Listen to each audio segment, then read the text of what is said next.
Bonjour à tous les internautes, ici Keiko Magazine, le magazine qui vous propose des critiques ciné et télé.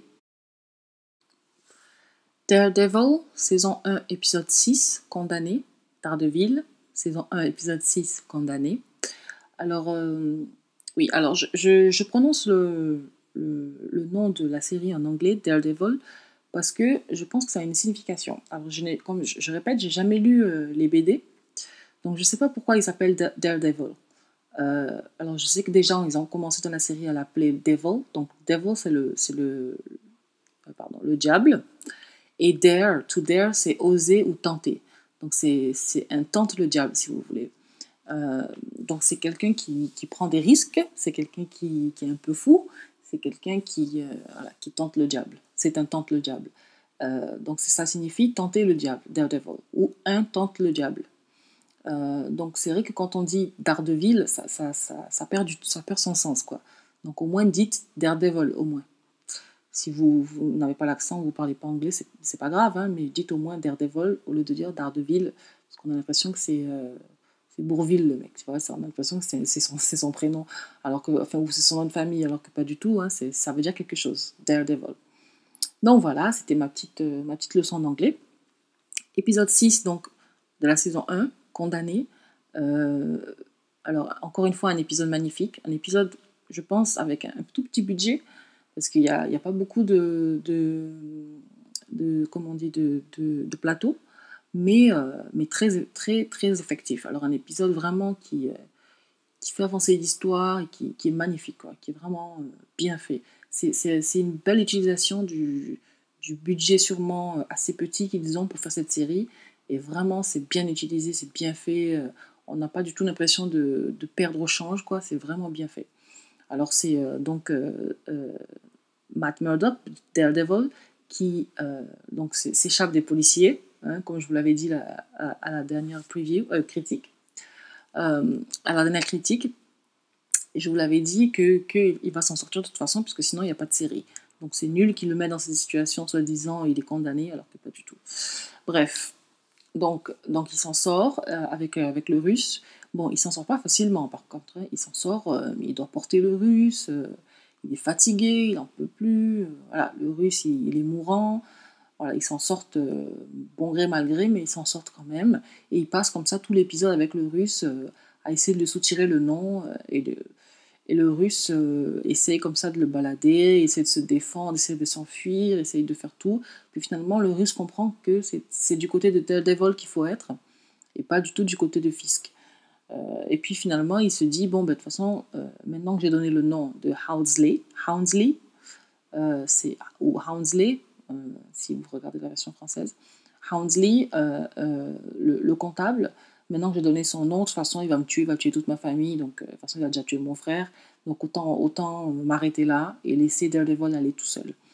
Et c'est très très bien fait. Et c'est là qu'on se rend compte aussi, en fait, je pense que le but de cet épisode, c'était de nous montrer que la police de Hell's Kitchen, de Midtown, est très très corrompue. Et on a une scène assez effrayante quand on a le policier qui rentre dans l'immeuble abandonné et qui dit à sa radio Sullivan est décédé et qui l'égorge comme ça. Donc, encore une fois, très violent. J'ai couvert mes yeux. Mais j'ai laissé les yeux ouverts assez longtemps pour voir qu'il allait l'égorger. Et puis j'ai couvert mes yeux parce que je peux pas. Attends. J'ai déjà rien que d'entendre le bruit, ouf, quelle horreur. Et il dit à sa radio, Sullivan est décédé et Sullivan se débat comme ça, une horreur, quoi. Et donc on voit qu'en fait, Daredevil, qu'il le veuille ou non, alors, il refuse de tuer les gens, mais quand même, il les met dans une situation où ils sont pratiquement sûrs de mourir. Donc est-ce qu'il ne les tue pas? Je sais pas. Parce que bon, Batman, par exemple, il a un code d'honneur qui ne tue jamais personne. Mais Daredevil, il a aussi le même code d'honneur, en tout cas au départ. Et puis, il les met dans une situation où voilà, il laisse avec de la police corrompue. Il sait très bien il le sait très bien qu'il va se faire tuer. Donc je ne comprends pas pourquoi il fait ça. Où est la différence entre mettre quelqu'un dans une situation où il peut se faire tuer et tuer la personne soi-même? Bon, ça à débattre. Hein. Donc débattez dans les commentaires. Et donc voilà, donc je trouve encore une fois, il a beaucoup d'ambiguïté ce personnage. Et j'espère vraiment qu'on va en savoir plus sur d'où lui viennent ces ambiguïtés. Donc voilà.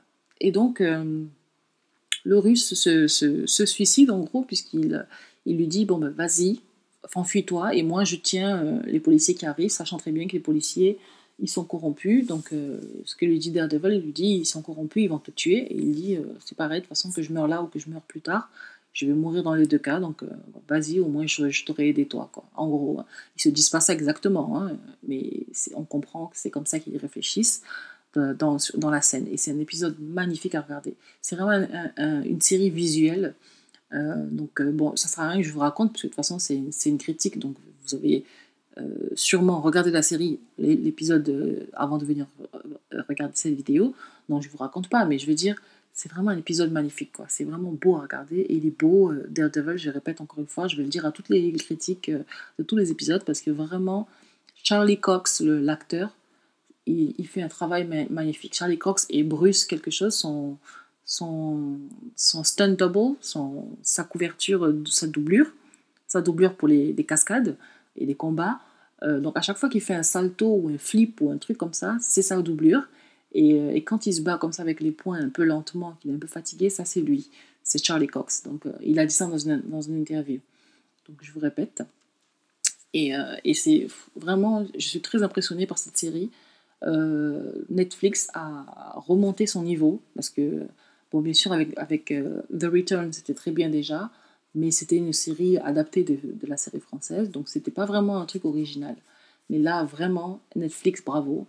Je trouve que vous avez vraiment choisi une bonne série, et, euh, et, euh, et exigé de la bonne qualité de votre créateur, qui s'appelle The Night, quelque chose de Night, je me souviens plus de son prénom, mais il s'appelle quelque chose de Night.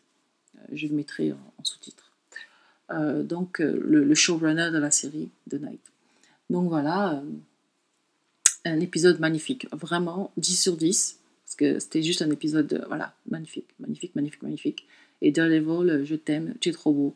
Voilà. Si tu m'entends, sache que je t'aime et que tu es trop beau. Daredevil. Allez, merci bien. On se voit pour l'épisode suivant dans quelques instants. Merci bien, au revoir.